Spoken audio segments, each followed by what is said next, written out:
Donc c'est Laude Valgrave, professeur émérite en criminologie à l'Université de Louvain, bien connu pour ses interventions, ses articles, ses productions en fait écrites sur la justice restaurative qui va ouvrir cette matinée. Je sais qu'il va être contraint par le temps, parce qu'on en a déjà discuté hier, et il a 45 minutes pour intervenir, en sachant que Estelle Zistag viendra derrière pour compléter, venir en creux ou en pointe sur les interventions de Laude. Laude, c'est à vous. Vous préférez la tribune, vous préférez le micro ?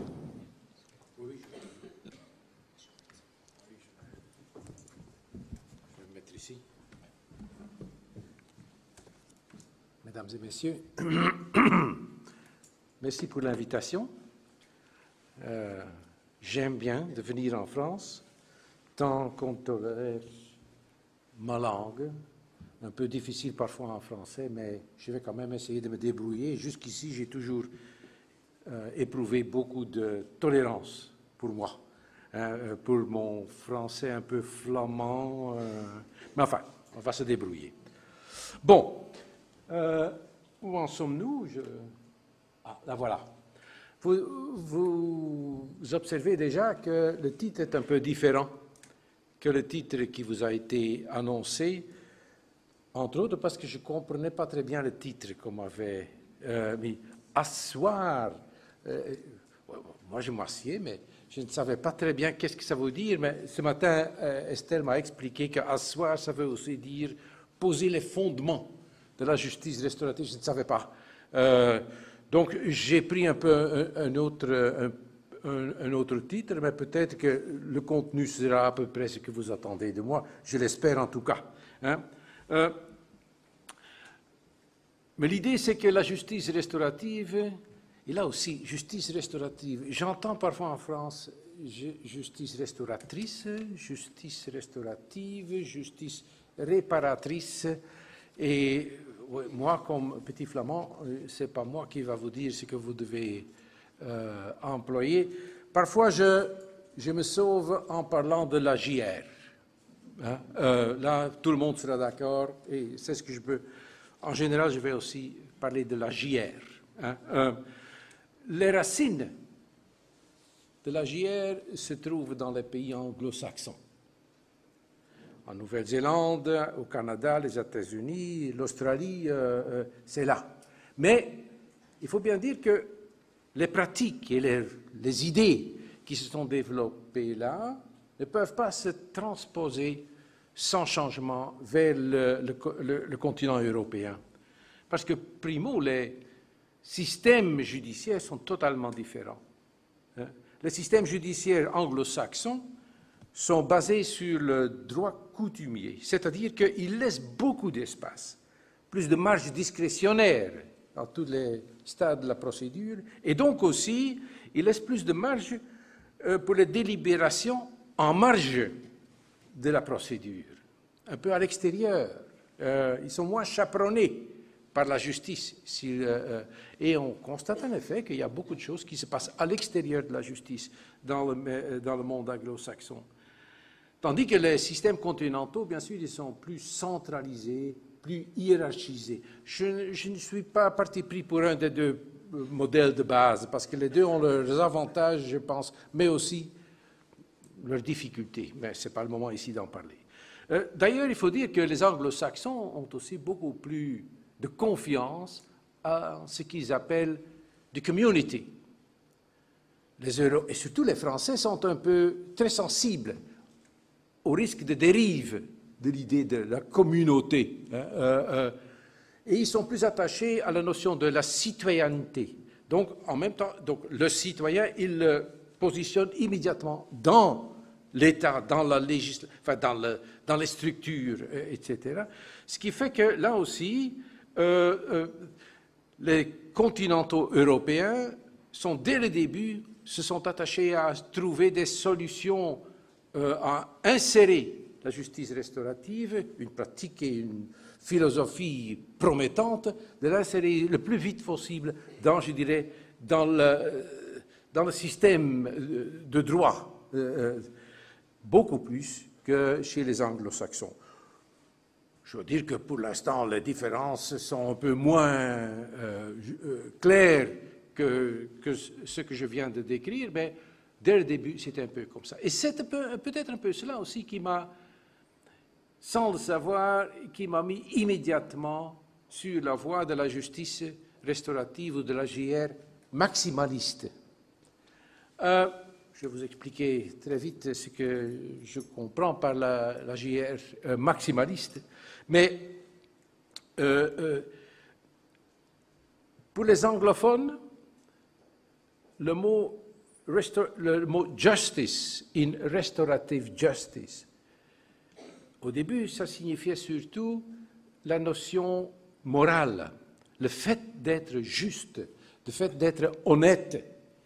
Tandis que pour moi, au début, quand j'étais en contact avec les anglophones, moi je pensais que quand ils parlaient de restorative justice, c'était le système de justice qu'ils voulaient modifier. Un système qui serait orienté par priorité vers faire la justice par la réparation. Alors, ce malentendu au début, ce n'est qu'après quelques années que je me suis rendu compte qu'en fait, je ne les comprenais pas et je commençais à comprendre pourquoi ils ne me comprenaient pas. Là aussi, je dois dire les différences, le clivage est beaucoup moins grave maintenant, beaucoup moins profond, mais encore, les Européens continentaux sont plus attachés à chercher comment insérer la justice restaurative dans la pratique légale. Il y a deux conceptions sur la justice restaurative. Et la conception la plus répandue, qui encore est dominante dans les pays anglo-saxons, c'est une conception qui peint surtout sur une définition vers le processus. Le processus informel entre les intéressés directs, la victime, le délinquant et leurs proches, éventuellement. Ça, c'est la caractéristique essentielle de la justice restaurative, selon la plupart des anglo-saxons. Tandis que une autre optique, que j'appelle donc l'optique maximaliste, caractérise la JR par son objectif. L'objectif de réparer le plus possible les conséquences négatives d'un délit. Et dans cette perspective, j'ai défini... Alors, qu'est-ce qui se passe maintenant? Rien. Oh, voilà. Oui, la voilà. Il doit réfléchir un peu. C'est un peu lent, mais le voilà. Hein. Enfin, la voilà. Ma définition, que certains d'entre vous ont déjà lu plusieurs fois, hein, mais enfin, il y en a d'autres qui ne l'ont pas encore lu. C'est-à-dire, pour moi, la justice restaurative est une optique sur la façon de faire justice après l'occurrence d'un délit qui s'oriente par priorité sur la réparation des préjudices individuels, relationnels et sociaux qui sont causés par ce délit. Est-ce que, derrière dans la salle, est-ce que vous lisez cela? Les lettres sont grandes assez? Bon. Mais, donc, maintenant, je dois expliquer la différence entre cette approche que j'appelle souvent l'approche diversionniste, d'autres parlent de minimaliste, enfin, là, on ne va pas en discuter, et l'approche maximaliste. Et tout est ensemble dans ce tableau. Ah ben non, mais ça revient.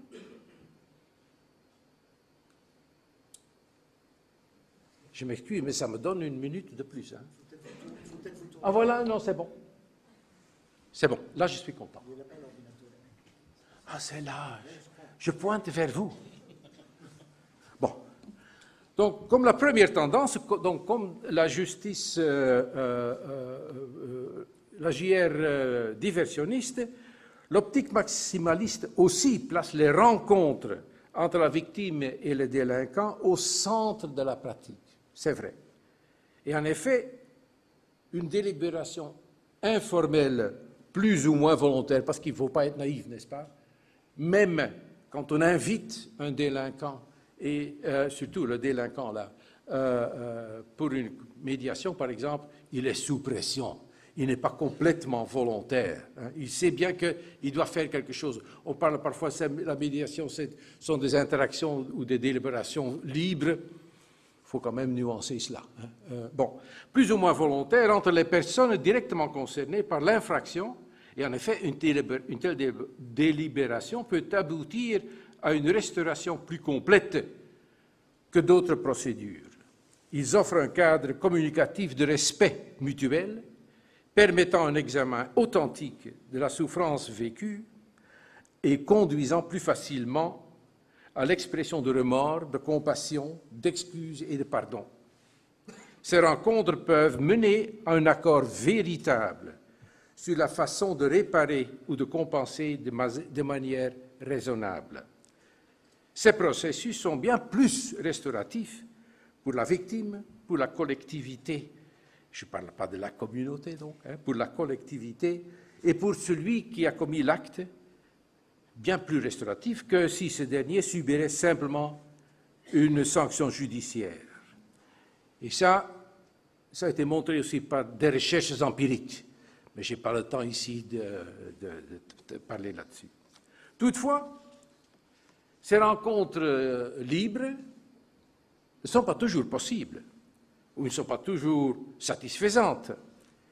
Et c'est ici que se distinguent les versions diversionnistes et maximalistes de la JR. Pour la première, les limites de la JR sont atteintes. C'est là que finit. S'il n'y a pas de délibération possible, bon, hélas, il n'y a pas de justice restaurative, selon les adhérents de l'approche diversionniste. Mais le problème avec cette approche est qu'elle renferme la justice restaurative dans la marge du système actuel. Elle cherche à retirer le plus possible de cas de la justice criminelle vers le processus restauratif, mais elle laisse ce système, qui est lui-même très problématique, hors de sa visière. Et dans la pratique, on constate que l'optique diversionniste mène à une sorte de bifurcation de la réponse à la délinquance, et cela cause deux problèmes. Premièrement, le système pénal se décharge de cas considérés comme moins graves pour les renvoyer vers le restauratif et peut se concentrer sur ce que dans le système est considéré comme la vraie criminalité sérieuse.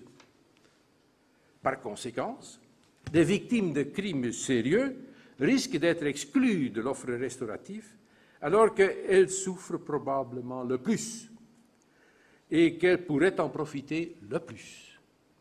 C'est un des désavantages de l'approche diversionniste. Deuxième désavantage, ou le deuxième risque, c'est qu'une sélection sociale se produit. On voit alors que les délinquants des classes moyennes sont considérés comme étant plus récupérables, plus raisonnables, plus capables de négocier, et ils profiteront plus de la voie restaurative alors que les autres qui ont commis un délit, et certainement que ceux qui sont détenus minoritaires. Par contre, la justice restaurative maximaliste ne s'arrête pas si les rencontres volontaires s'avèrent impossibles ou insuffisantes. Dans ces cas-là, la justice restaurative envisage le recours à des obligations imposées en vue d'une réparation ou compensation partielle. Ce type de sanction sera imposé par la justice. La justice maximaliste prolonge donc l'objectif réparateur jusque dans la justice traditionnelle elle-même. Elle pénètre la réaction judiciaire elle-même. Ces sanctions judiciaires réparatrices n'offrent évidemment pas le même calibre restauratif, mais la portée de la restauration ne se produit pas comme un tout ou rien. Il y a quand même une zone, parfois des choses sont possibles et des choses ne sont pas possibles. Il faut accepter qu'il y a des nuances de ce qui peut être restauré ou réparé, etc.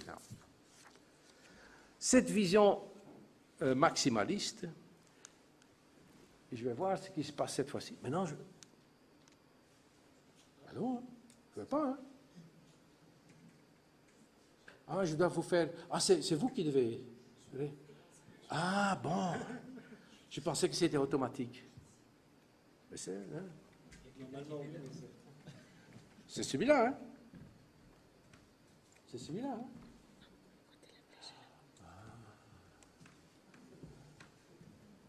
Ma technique. Voilà. Est-ce que c'est un défi réel? C'est un défi réel pour la justice pénale. La version maximaliste de la JR se présente donc comme une alternative à part entière à la justice pénale actuelle. L'ambition est de réduire le plus possible, ou même de remplacer l'apriorisme actuel qu'un délit doit être puni en faveur d'une prémisse qui positionne la réparation des conséquences du délit comme l'objectif principal de la réponse publique. Ce n'est pas une ambition modeste. Beaucoup d'auteurs la considèrent comme même un peu une prétention irréaliste. La justice pénale existe depuis des siècles et s'est acquiert une position centrale dans la société comme une institution indispensable pour maintenir l'ordre public tout en tenant compte des droits des citoyens. Et la mise en œuvre de cette institution se fait par un appareil professionnel prestigieux avec l'appui d'une cohorte de professeurs en droit pénal et en philosophie pénale depuis des siècles. Alors, la petite justice restaurative veut concurrer, faire une concurrence à cela. Est-ce que c'est? Et si la justice pénale fonctionnait bien, il n'y aurait même pas de raison pour réfléchir à une alternative. Mais elle ne fonctionne pas bien.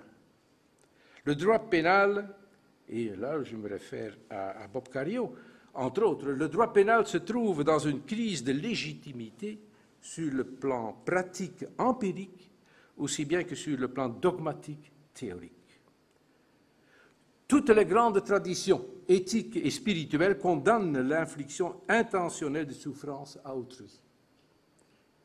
Les théories pénales explorent les raisons qui justifieraient l'exception du droit pénal vis-à-vis de cette règle générale. Et en gros, la littérature, très étendue sur ce sujet d'ailleurs, distingue deux types d'arguments. Premièrement, le mal de la punition se transforme presque en un bien si elle est une réponse à un mal commis auparavant. C'est un argument en principe éthique pour lequel on se réfère souvent à l'impératif catégorique de Kant. Cet argument a provoqué beaucoup de réactions que nous ne pouvons pas élaborer ici, mais le moins qu'on puisse conclure, c'est que ces prémices éthiques du droit pénal sont très discutables. Vous le voyez là. Et là, il y a une liste de littérature qu'on pourrait ajouter. Deuxième problème, c'est que le mal de la punition est on dit que le mal de la punition est indispensable pour éviter des maux sociaux encore plus graves après. C'est un argument instrumentaliste que l'on peut examiner de façon empirique. Il existe une vaste tradition de recherche criminologique investissant les effets de la menace de la punition sur la prévention générale et ou individuelle ou sur la résocialisation du délinquant. Il s'avère clairement que l'existence et l'application d'un droit punissant ne produisent pas de résultats positifs systématiques. Ah, voilà déjà, c'est bien. Bien au contraire, l'accent trop unilatéral sur l'intimidation et la répression conduit surtout à plus d'enfermement, plus de coûts humains et financiers, plus d'exclusion sociale, plus d'amertume, moins d'éthique, moins de sécurité publique et moins de qualité de la vie sociale. Le discours et le fonctionnement concret de la justice pénale montrent de graves fautes de conception. C'est ce qui amenait John Braithwaite à écrire que le droit pénal est, et je cite en anglais, the most dysfunctional of the major institutional accomplishments of the Enlightenment. Et selon Radbruch, par exemple, il ne faut pas remplacer le droit pénal par un droit pénal meilleur, mais il faut le remplacer par quelque chose de mieux.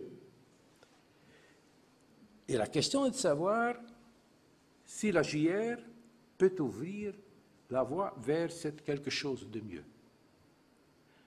Mais même cette alternative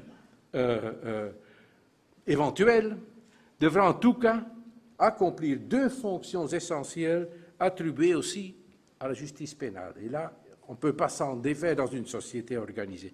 Premièrement, produire une réponse dissuasive à la transgression de la norme publique qui contient une réprobation publique claire. Il faut. Deuxièmement, il faut respecter les règles de droit typiques dans un régime de démocratie constitutionnelle. Mais est-ce que cette grande ambition est réaliste? Nous divisons la question de la faisabilité en trois sous-questions. Premièrement, c'est quoi? Comment inclure la dimension publique d'un délit? C'est quoi? Deuxièmement, faut-il punir pour dissuader? Et troisièmement, comment garantir les droits des citoyens? Alors, premièrement, la dimension publique. Oui, ça va. La médiation ne réunit que la victime et celui qui a commis l'acte. Elle ne semble donc qu'adresser les différends entre deux citoyens. Or, le vol ou la commission de violences privées implique plus qu'un conflit entre deux citoyens. C'est ce qui se reflète dans la différence entre les procédures civiles, réactives et pénales proactives. Non seulement la victime et celui qui a commis l'acte sont impliqués dans le règlement d'un délit, mais aussi la société est concernée. Mais quels sont les intérêts de la société? Selon certains, la loi pénale émet un message de moralité publique. Cette position suggère un chevauchement du droit pénal et de la moralité. Et selon Kant aussi, il faut punir le délit pour marquer le mal. Mais c'est quoi le mal? Est-ce que la punition est le seul moyen concevable pour exprimer la désapprobation? Déjà Freud et Durkheim ont dérobé le système éthique de leur caractère surhumain et dogmatique. Ils ont montré, ils les ont réduits à ce qu'ils sont, c'est-à-dire des systèmes pragmatiques pour rendre la vie sociale viable. Au fond, le rejet du mal repose sur une aversion pragmatique de ce que nous éprouvons comme une menace pour notre confort personnel et social. Et le droit pénal ne reflète pas cette moralité. Beaucoup de stipulations pénales sont elles-mêmes dubitables du point de vue éthique. Certainement dans les régimes politiques, dans certains régimes politiques. D'autre part, beaucoup de règles morales ne sont pas punissables par la loi pénale. Heureusement, parce que sinon nous vivrions dans un régime de talibanisation. C'est ce que l'IS essaye, d'imposer leur moralité à une société. Heureusement que nous ne le faisons pas. Le lien entre la moralité et la justice pénale est bien plus mince que certains discours le suggèrent, et la pénétration de la moralité dans les lois pénales est partielle et sélective. La punition pénale sert à soutenir n'importe quel système légal et politique, des régimes démocratiques aux plus autoritaires et dictatoriaux. C'est un acte de pouvoir pour exprimer la désapprobation et ou pour extorquer la conformité à la loi, mais elle n'exprime que très partiellement les valeurs morales. Mais si ce n'est pas la moralité qui oriente la sélection des actes punissables, quel principe la guide? Nos régimes constitutionnels garantissent la liberté des citoyens. En conséquence, la définition de l'ordre public et l'extorsion de la conformité doivent se limiter strictement à ce qui est nécessaire pour préserver la qualité de la vie publique. Les autorités ne peuvent pas intervenir de façon coercitive dans nos vies si ce n'est pour prévenir les dommages à d'autres citoyens ou à la vie sociale tout entière. Cette position est partagée avec beaucoup d'auteurs, je cite von Hirsch, Jarberg, Braithwaite, Petit et beaucoup d'autres. C'est le dommage à la vie publique et aux victimes concrètes qui est la cause ou la raison pour criminaliser. Mais de quel dommage s'agit-il?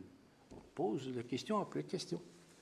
Strictement, un cambriolage ne diminue pas les droits légaux de vie privée et de propriété, puisqu'il reste mentionné dans la loi. Même si vous êtes cambriolé, la loi dit toujours que vous avez le droit à votre propriété et à votre vie privée. Mais le cambriolage diminue l'assurance des victimes et des citoyens en général que ces droits sont respectés. Si les autorités n'entreprendraient rien, cela affaiblirait la confiance des citoyens en leurs droits. En leurs droits. L'intervention publique s'impose donc, non pas pour confirmer la loi, puisqu'elle continuait d'exister dans les textes, mais pour réparer la confiance que les citoyens ont dans la fiabilité de la loi, pour montrer que les autorités prennent ces droits au sérieux et font le nécessaire pour garantir leur respect. La dimension publique du délit se trouve dans le fait qu'il corrode la confiance des citoyens en leurs droits et en la capacité des autorités de les faire respecter. Pour réparer cette confiance, oui, ça va toujours, oui. Pour réparer cette confiance, la JR agit sur deux plans. D'une part, elle favorise l'acceptation volontaire du délinquant de poser des actes réparateurs. C'est une expression de la compréhension du délinquant qu'il a causé des préjudices à quelqu'un et de son intention de respecter les droits des citoyens dans l'avenir. Deuxièmement, la JR se produit sous un mandat public, ce qui expose publiquement que les institutions publiques garantissent que le délit ne reste pas sans réponse et font tout le possible pour réparer les dommages à la victime et aux intérêts publics. Ça, c'était la dimension publique. Faut-il punir pour dissuader? Dans l'état actuel des choses, ça semble même une question un peu bête.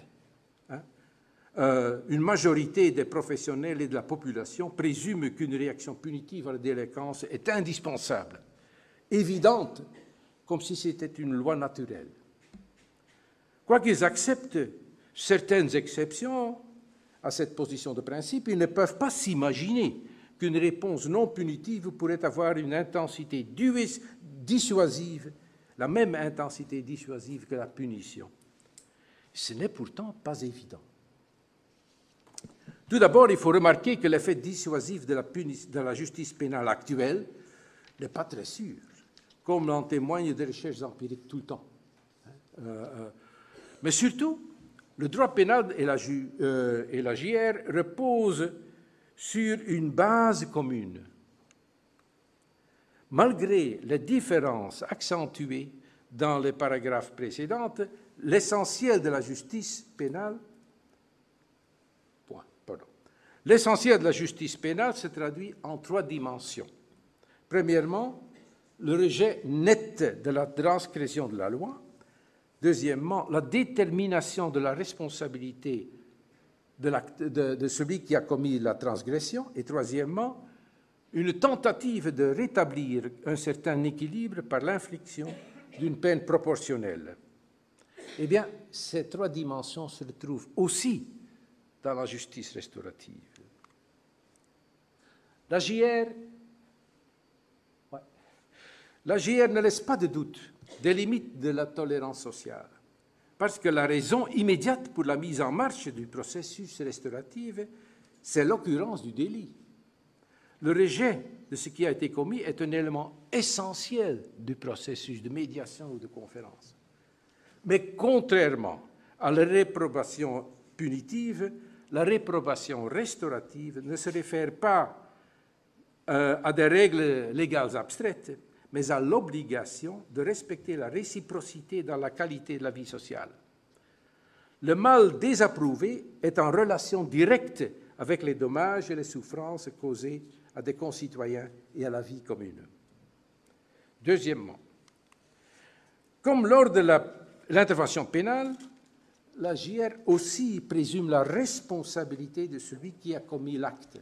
Et c'est une des raisons pourquoi, surtout dans la justice des mineurs, il y a une certaine résistance contre l'approche réparatrice, c'est parce qu'il y a la responsabilité du jeune et on a un peu peur de cette conception. On peut en discuter après.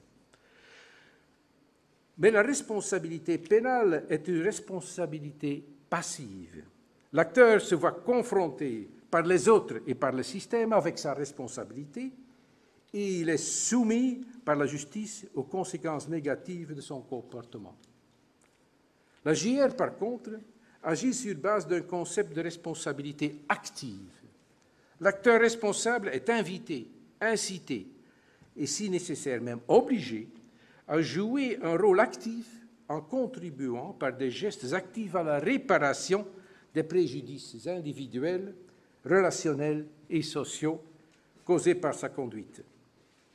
Alors que la responsabilité passive contient seulement une dimension rétrospective, la responsabilité pour ce qu'on a fait dans le passé, la responsabilité active contient aussi une dimension prospective, la responsabilité pour contribuer à la réparation des relations sociales dans l'avenir. Troisièmement, la justice pénale essaye de rétablir l'équilibre social par une démarche de vengeance stylée. En infligeant un délinquant une souffrance, on suppose que les choses sont réglées. Les deux parties souffrent autant. Mais en fait, rien n'est réglé. Le taux de souffrance dans la société est doublé, partagé de façon égale. C'est différent avec la JR. On tente de rétablir l'équilibre en s'efforçant de réduire ou même de réparer, restaurer le plus possible les préjudices soufferts. Au lieu de doubler la souffrance totale, on essaie de la faire diminuer. Et on compte sur des gestes actifs de la part de l'acteur de la transgression pour contribuer de façon significative à cette diminution. Alors que la justice pénale fait payer le délinquant, la JR le fait aussi, mais dans un sens inverse, plus constructif. Et la question de proportionnalité joue aussi. Au lieu de mériter une punition proportionnelle, le délinquant doit faire un effort raisonnable, proportionnel, pour contribuer à la restauration. Donc, la JR sanctionne aussi celui qui a commis un délit, mais c'est une sanction constructive au service de la qualité de la vie sociale. Et la préservation de cette qualité est quand même la raison de base pour justifier une intervention publique dans les comportements des citoyens. La différence essentielle entre la justice pénale traditionnelle et la JR reste le point de départ de la justice pénale, notamment le préjugé qu'une infliction intentionnelle d'une souffrance est en principe nécessaire pour répondre à la délinquance. Du point de vue socio-éthique, c'est une prémisse inacceptable. J'y reviendrai. Bien sûr, là, il y a la question de l'efficacité de cette nouvelle orientation, mais il y a beaucoup de recherches empiriques, je ne peux pas approfondir cela. C'est une autre conférence qui pourrait durer encore beaucoup plus longtemps. Et Estelle insiste que je ne parle pas trop longuement. J'ai encore 10 minutes. Oh ben, je vais courir un peu. La JR et les principes de droit, même si JR s'érige comme une alternative à l'aprionisme pénal, elle ne rejette pas le droit ni l'intervention judiciaire. Et le défi est de combiner les dimensions qui semblent irréconciliables à première vue. D'une part, la pratique idéale de la JR, qui consiste en une délibération informelle et confidentielle entre les intéressés directs, incluant l'espace nécessaire pour des échanges émotionnels, et d'autre part, les principes de droit, qui se basent sur une formalisation rationnelle sur la publicité et sur la publicité afin de sauvegarder la contrôlabilité des procédures et des décisions judiciaires. Comment peut-on combiner cela? Je n'ai pas le temps d'élargir ça. Mais ce qu'on voit, c'est que... Maintenant, je vais quand même un peu trop vite.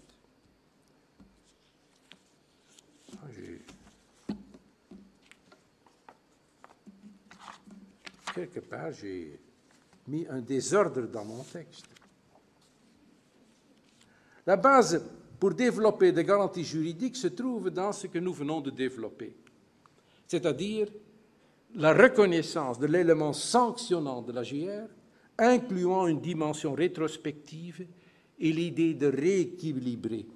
Il faut démontrer quels sont les préjudices causés par le délit et il faut attribuer la responsabilité coupable à quelqu'un et la réponse en vue de la réparation doit être en proportion avec le préjudice. Et puis, j'ai une page que je vais skipper pour parler en bon français. Mais tout ça, lisez vite, parce que je vais... encore le principe. Deux principes de base restent en tout cas nécessaires aussi dans une JR, dans une justice. C'est d'une part l'équivalence de tous les citoyens, pas l'égalité. Les citoyens ne sont pas égaux. Et c'est justement cette illusion d'égalité qui, en fait que les citoyens qui sont très différents, le traitement des citoyens est très inégal devant la justice. Et deuxièmement, la protection des citoyens contre l'abus de pouvoir par des concitoyens, mais aussi par les institutions. Ça sont deux principes de base, en tout cas. Et donc, je dirais, les principes de droit dans la justice restaurative, c'est une discussion qui est en cours. On voit des pratiques législatives, etc., mais on pourrait en dire beaucoup. J'avais préparé quelque chose, j'aurais dû travailler moi, parce que maintenant... Et j'arrive à les fondements socio-éthiques. La réponse orientée par priorité vers la réparation au lieu de vers l'infliction d'une punition proportionnelle. La priorité donnée à un dialogue inclusif et non pas à des procédures autoritaires en vue de décisions aux autoritaires témoigne d'une optique particulière sur la vie en commun et sur la façon dont il faut la gérer. La majorité des adhérents de la JR ont un agenda bien plus large que de simplement changer la façon de faire justice après l'occurrence d'un délit. Pourquoi est-il défendu de s'approprier des possessions d'autrui ou de commettre de la violence privée?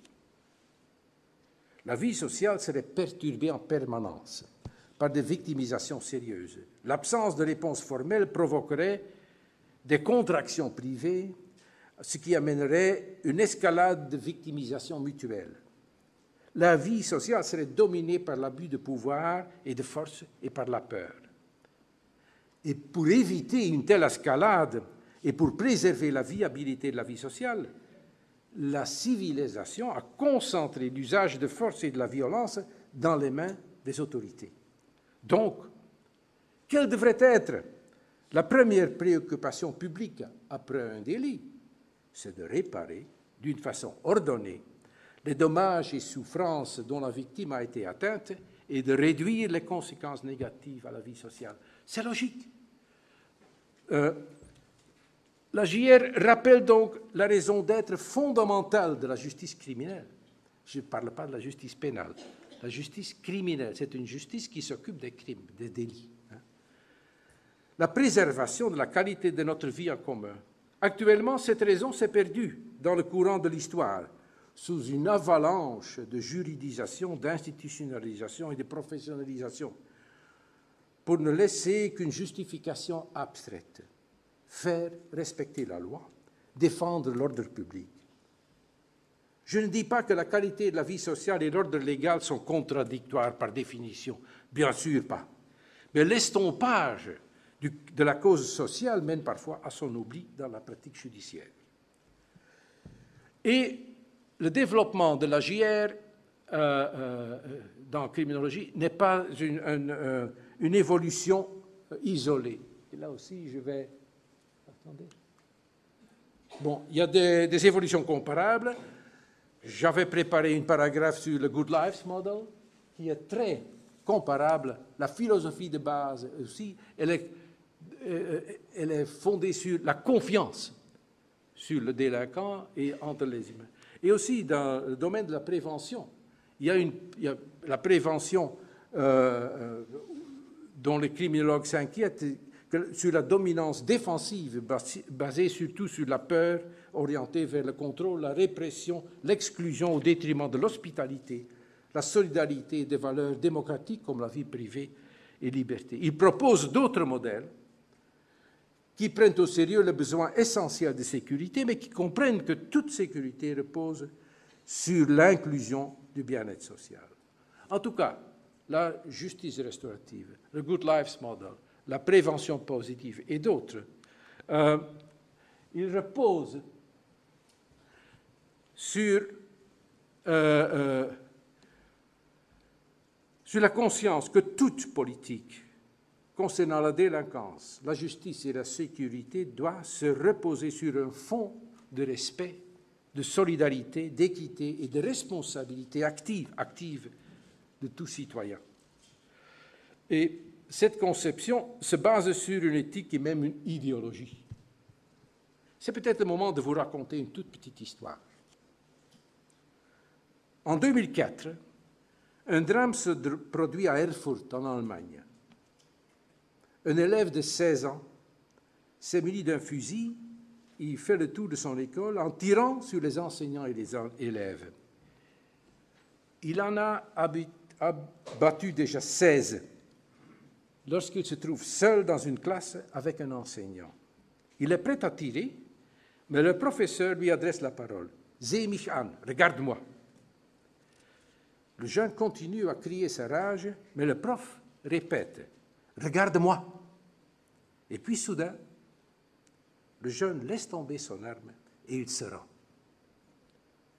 Qu'est-ce qui s'est passé?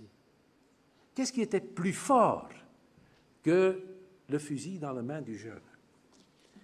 Et là, je me réfère à... Vous le connaissez? C'est Lévinas, le philosophe français.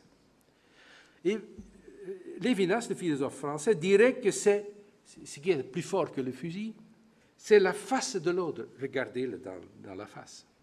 La confrontation à une autre personne contient une invitation éthique inévitable.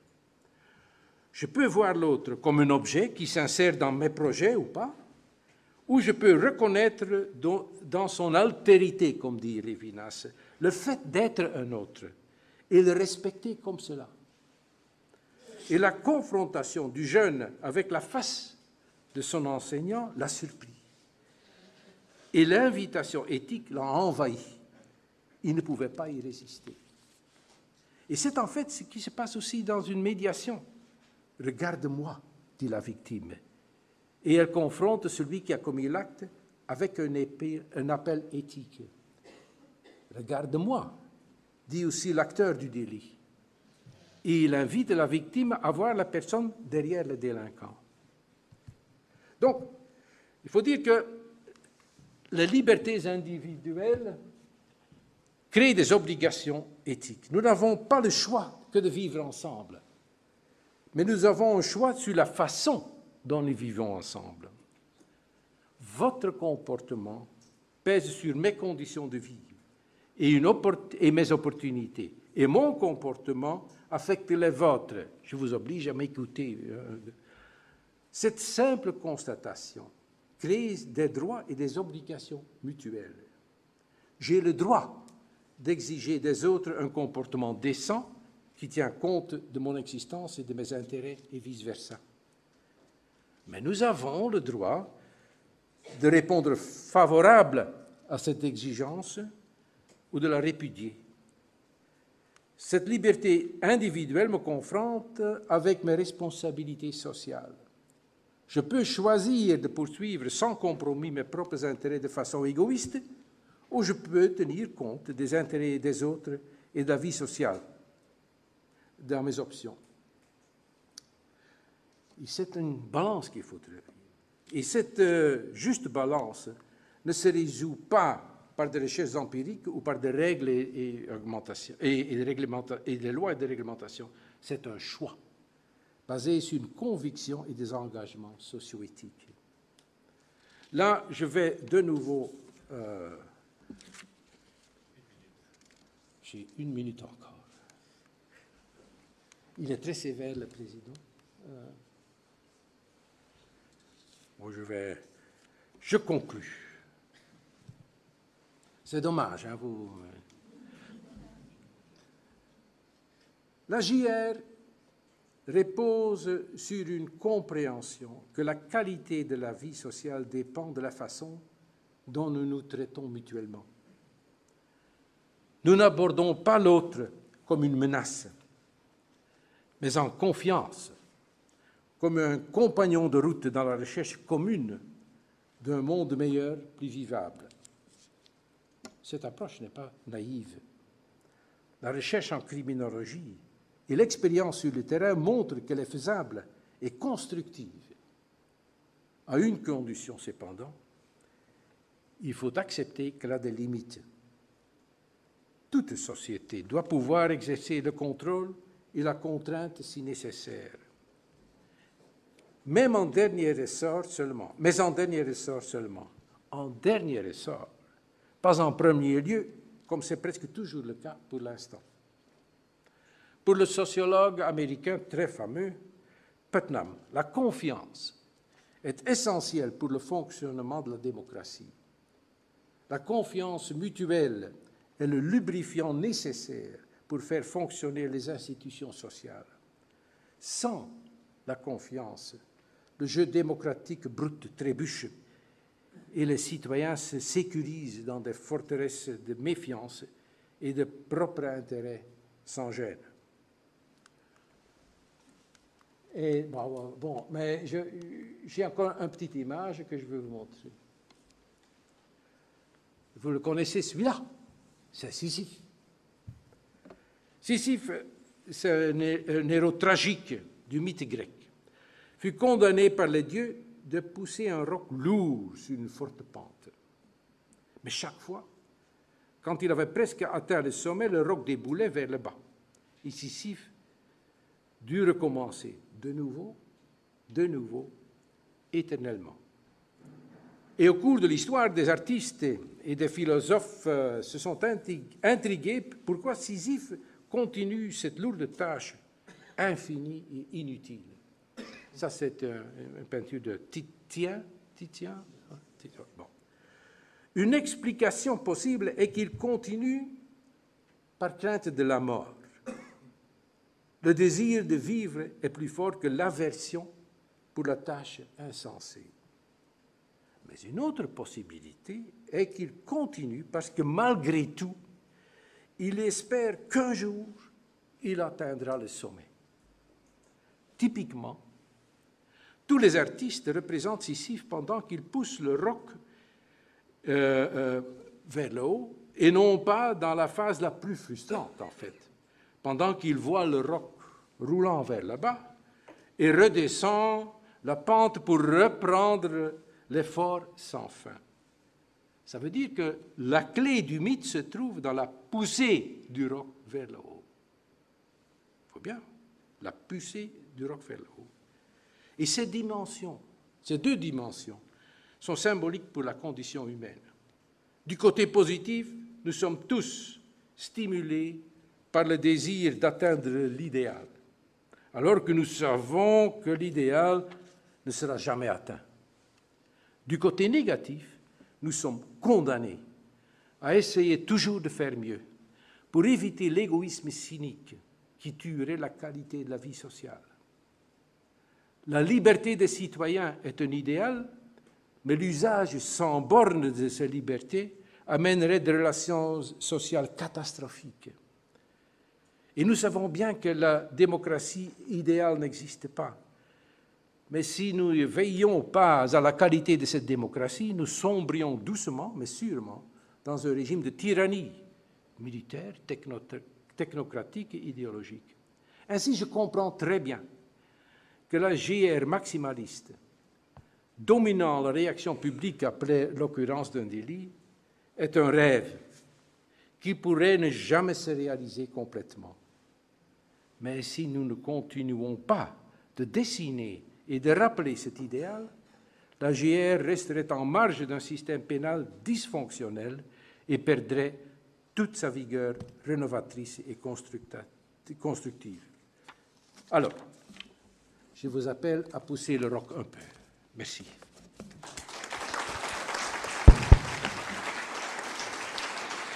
Lode, je vous remercie vivement de votre intervention qui nous ouvre quand même de nombreuses voies de réflexion, sinon même à essayer de repenser un projet de société.